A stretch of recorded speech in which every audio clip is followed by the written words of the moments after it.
Hey guys အားလုံးပဲမင်္ဂလာပါဒီနေ့ပြပတ်ချင်တဲ့ topic လေးကတော့ shocky haul လို့ခေါ်တဲ့ topic လေးပေါ့နော်အင်ဂျင်ညာလေးတင်တဲ့ခါကျရင်အမကနုံးကုန်ကြစီဘယ်လောက်ကြလဲဆက်ဆက်ချင်းဘယ်လောက်ကုန်လဲစပိုပေးရလားစပိုဘယ်လောက်ကြလဲဆိုပြီးမေးကြတယ်ပေါ့နော်အဲ့ဒါကိုဂျပန်လိုဆိုရင်ဘယ်လိုခေါ်လဲဆိုရင် shocky haul လို့ခေါ်တာပေါ့နော်ကနန်ဦးကုန်ကြစီလို့ခေါ်ပါတယ်ကနန်ဦးကုန်ကြစီကဂျပန်မှာအင်္ဂါတော့မယ်ဆိုရင်နည်းနည်းများနိုင်တယ်ပေါ့နော်တခြားနိုင်ငံတွေလိုမျိုးတစ်လစာနှစ်လစာပေးလိုက်ရုံနဲ့အင်္ဂါလို့ရတာမဟုတ်ဘဲနဲ့သူကအင်္ဂါတာနဲ့ပတ်သက်ပြီးတော့အပိုကုန်ကြစီလေးတွေပါဝင်တဲ့အတွက်ကြောင့်မလို့များရတာပေါ့နော်ဟုတ်ဘာတွေပါဝင်လဲဆိုတာကိုတစ်ချက်ကြည့်ရအောင်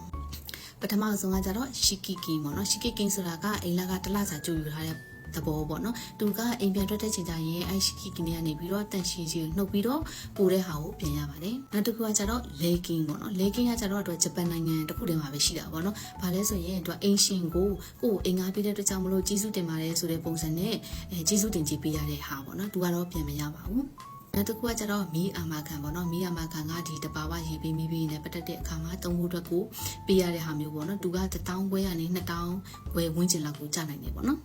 နောက်တစ်ခုကကျတော့ဟိုရှော့ခိုက်ရှာပါနော်ဟိုရှော့ခိုက်ရှာကျတော့အိမ်လာစာရဲ့90ရာခိုင်နှုန်းကနေ120ရာခိုင်နှုန်းကြားထဲမှာယူတာပေါ့နော်သူကအိမ်ငါးနဲ့အိမ်ရှင်ရဲ့ကြားထဲမှာအာမခံပေးရတဲ့ကုမ္ပဏီပေါ့နော်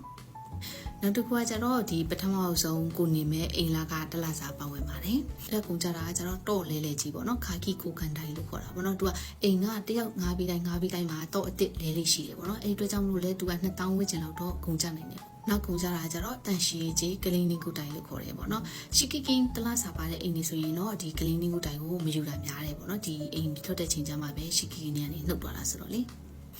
နောက်ဆုံးကုန်ကြတာကျတော့ချူကိုက်တဲ့စီလျော်လို့ခေါ်တဲ့အကျိုးဆောင်ခါပေါ့နော်သူကအိမ်ငါဖို့အတွက်ကိုအစင်းစင်းလှုပ်ဆောင်ပေးရတဲ့ real estate agent တွေကိုပေးရတဲ့အကျိုးဆောင်ခါပဲဖြစ်ပါတယ်သူတို့အိမ်တစ်ခါငားမယ်ဆိုရင်ဘယ်လောက်ကုန်လဲဆိုရင် shocky haul က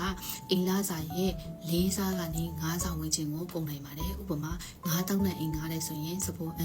ကနုံးကုန်ကြစီပေါ့နော် shocky haul က1020နဲ့25000ဝန်းကျင်ကျနိုင်တယ်ပေါ့နော်ဟုတ်ကျေးဇူးတင်ပါတယ်